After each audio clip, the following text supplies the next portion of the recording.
Welcome friends to another r/prorevenge video. If you want to do something just as good as pulling off an awesome case of revenge, then all you have to do is hit the like and subscribe buttons down below.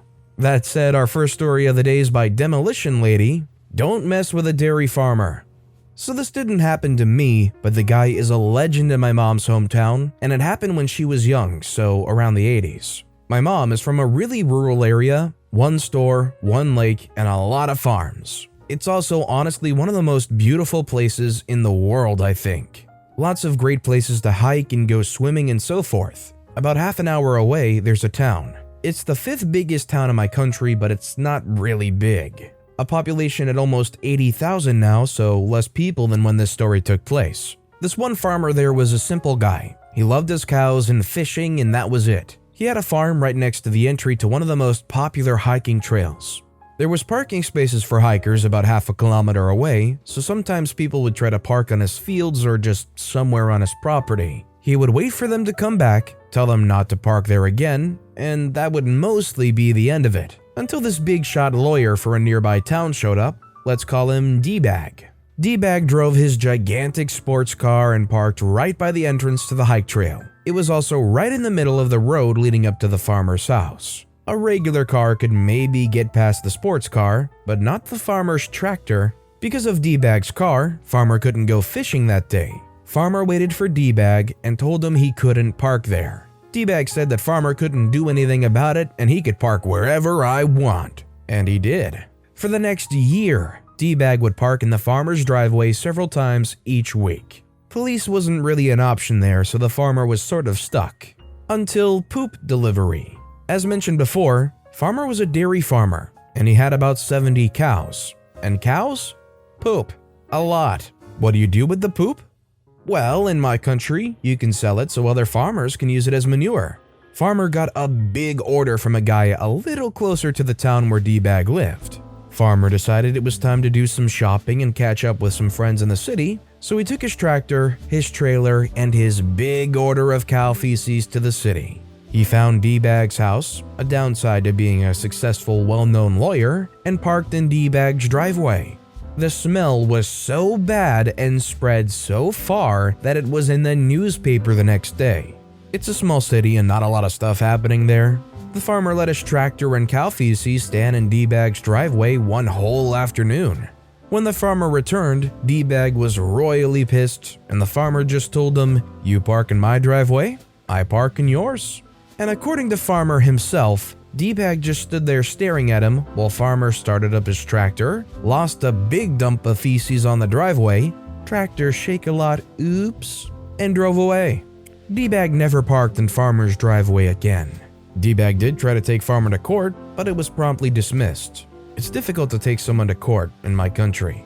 I legitimately thought that this story was gonna be like, the farmer goes to the lawyer's car parked in their driveway and they just spread all the poop around every edge of the car. No matter what they do, they had to walk through it. Do you think the lawyer, considering they parked in the driveway of this farmer every single time, deserved that little trip and, well, poop deposit on their lawn from the farmer? Let me know if you think he deserved it in the comments down below. Our next story is by Hooked on Phone Adult Entertainment. Apartment manager makes life miserable. I help them lose half of the neighborhood's income. When I first moved to the region, I had to abruptly end my home search due to a sudden death in the family. As a result, I signed on the first place that had the amenities I wanted and fit within my budget. I didn't have time to do any real background checking on the neighborhood or management association, so yeah, my bad. To say it was mismanaged is an understatement, but the place was taken over by a far more professional firm shortly before my lease expired. And since this place was walking distance from a soon-to-complete metro extension, I decided to stick it out. The new firm did a significantly better job at first, but that didn't last long. Soon, they were underpaying for waste management, so garbage stations became festering piles of loose garbage. Construction made the overflow parking situation infinitely worse. Emergency maintenance orders took up to 2 weeks to be answered. Billing went haywire and people, me, were being charged twice for rent, then had to fight for weeks to at least get that payment credited towards the next month. They tried more than once to keep it, claiming I owed non-existent back rent. I finally had enough.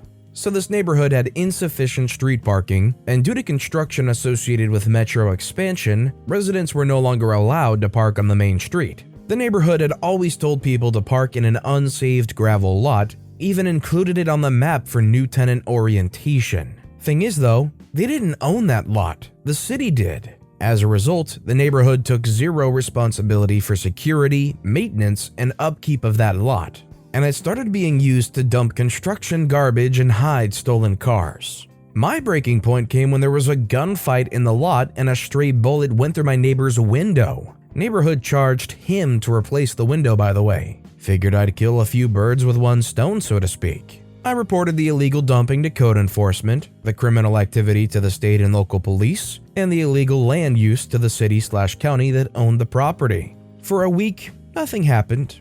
Then I started seeing code enforcement, surveyors, police, etc. all over the lot taking notes and photos. Within a few weeks, the garbage was gone, the abandoned and stolen cars were towed, and a fence was put up to prevent anyone from accessing the lot. I moved soon after, and apparently so did a lot of other tenants. Last I checked, rent was decreased by around 30%, there's a ton of vacancies, and the shady office staff have all been replaced. I know that there were some fines levied because of the garbage situation, the illegal use of government property, and some other fines. There were also lawsuits regarding their shady billing practices. And that metro expansion, I moved out 5 years ago and it's still not done. It literally sounded like OP moved in somewhere that was okay, and then immediately took an absolute nosedive into absolute heckhole. If OP let that go on longer, next thing you know there'd be graffiti all over the building, some lunatic with a baseball bat would smash all the windows in the lot, maybe set fire to one of the cars, bunch of people start living around there huddled up for warmth. Just when I kept going further and further downhill, I think OP did the neighborhood a favor. Our next story is by Magnus40. IT manager made my life a misery, so he auto-insulted him hundreds of times a day. This happened a few years ago, and by a few, I mean a lot. I was a student in the mid-80s, and I got a job for the summer working for a major electronics company. It was a low-skill, boring grunt work, but it was a foot in the door and paid good money. I worked in the IT department next to a very noisy room filled with very wide dot matrix printers that buzzed and chattered all day long. It was the central printer room for the VAX system that we used back then. One of my jobs was to take the huge fan-fold printout, each stack was about 2 by 1 foot and about a foot high, and separate it into individual print jobs, lay them out on a table for people to pick up, and also to refill the printer with new paper. The noise drove me nuts, so I closed the door. The IT manager found out and insisted the door stay open so that I could hear when a printer was out of paper. The printer gave out a series of beeps when the paper had run out. Let's just call him Richard because A, his name was Richard, and B, he really was a Richard. A real petty tyrant. In a nearby room was Bob. Bob was an odd guy. He was an absolute hippie, a relic from the 60s. Bob was a slacker. He appeared to do the minimum work necessary to stay employed, but he was also a genius. A hobby electronics experimenter, proper old school coder, COBOL and Fortran, radio amateur. He wrote for electronics magazines, designed and built his own computers, radios and hi-fi gear. He would happily fix any electronics you brought him and refused payment, and he was the go-to person for almost anyone in the company with a technical problem. The odder the problem, the better he liked it. Senior engineers would come down to Bob with a question and go away with an answer. Sometimes he was second to a project to consult, and on more than one occasion, co-authored a technical paper and was named on a patent or two. Most of the time, Bob didn't want any recognition or fuss, but usually you got to hear through the grapevine that it was his work. He liked his little room and liked to be his own boss. I liked Bob. He was a genuinely nice guy. He had a lot of power in the company through a lot of favors, but he never wielded it. He was always helpful to anyone who asked, from MD to summer students like me. In fact, he really liked students and often mentored us when we had a problem or just taught us how to work the system. I told Bob about the noise in passing. Bob went away and designed a remote out-of-paper system that would indicate a paper outage on a light board where I sat. He didn't have to, but Bob liked a problem to work on. Richard rejected it out of hand. I resigned myself to a summer of noise, but Bob just quietly turned to a new solution. Bob proposed an improvement to the printing system to Richard.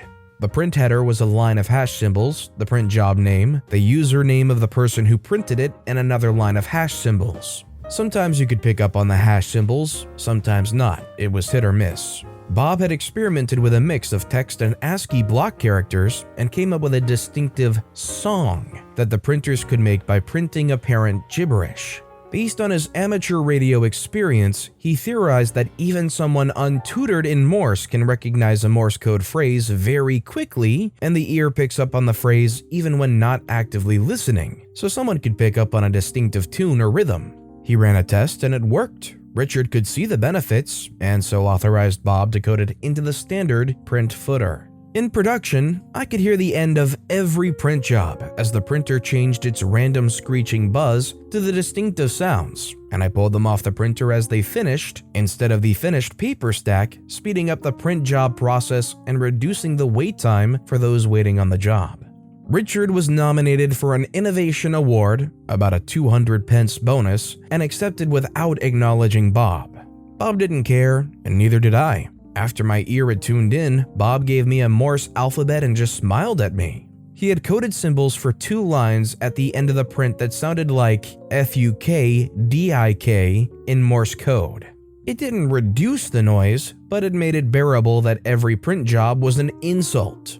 It also made me happy that there were a few radio amateurs in the company who all knew Morse, they all knew Bob, and I guess he told them. When they came to the print pickup point, you could see some of them catch the phrase and smile. Sometimes it's the petty revenge that means the most. I rejoined the company after I graduated 3 years later. Bob had medically retired after a massive heart attack and passed shortly after. Richard had moved on, and we were beginning to move to the massive computing power of desktop 386 PCs with local printers instead of the VAX system. But I went down to the print room one day to hear FUK-DIK over and over. It made me so happy. I may have shed a little tear at that moment in memory of Bob.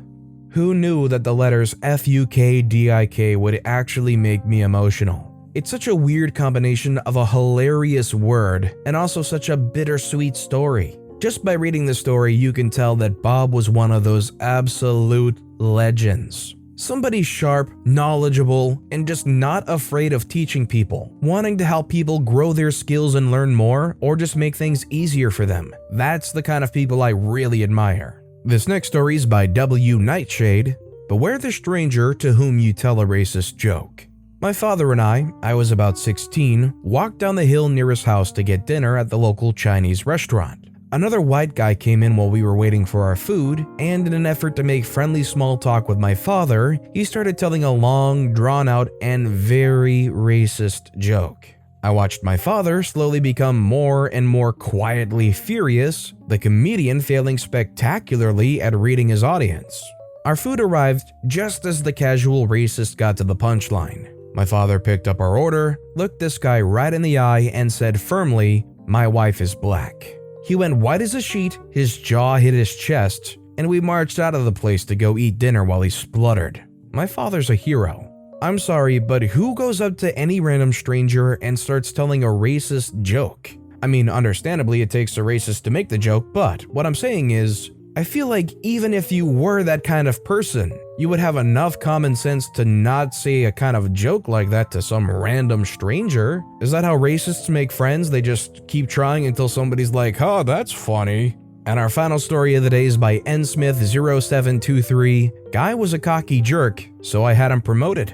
I worked at an auto parts store, and we had just hired a new guy that seemed to have prior experience in the business, but dang was he a cocky jerk. He was super jealous of my position, and I had gotten a raise, and I'm not shy about it. So anyways, I'm a sales lead and he's under me. He constantly undermines my authority and is just a general pain in the butt all the time, ignoring my instructions and always threatening me with policy. So what I did was drop a hint that there was a store manager position I was considering, which normally was a good position. But this store was a wreck and everyone knew it. Never held a manager for over a month. So of course, he applies for the position just because he thought I did and got it by default. Nobody else had applied in over a month of it being open. Pretty soon he was working 120 plus hours on salary with no overtime, and the store barely broke even, so he didn't even get very good commissions, which is supposed to be like a quarter of their pay. I was making over double per hour with all the chill, cushy shifts in a fully staffed store that made bank. The store ended up shutting down and he got moved somewhere else. Didn't ruin his life, but it had to be miserable for a while, and he made less money per hour than he did before. Don't assume you're smarter than people you don't know. Yikes, 120 plus hours, salary, no overtime, and no good commissions? I'm surprised the dude stuck it out until he could get moved. I'd probably quit the first week into that. Depending on where they moved though, it probably was a good step up for the guy, so maybe he's off in a good position now and not regretting the time he did kill himself for a bad, not paying well role. But with that being said, that's all the time we have for today. So of all these stories I've read today, which is your favorite and why? Let me know in the comments down below. And if you haven't yet, if you could like and subscribe, that would mean a lot to me. Whatever you do, whether it's liking, subscribing, turning notifications on, all of it helps grow this channel and I appreciate the heck out of it. So until next time, I'll see you all tomorrow with some more stories.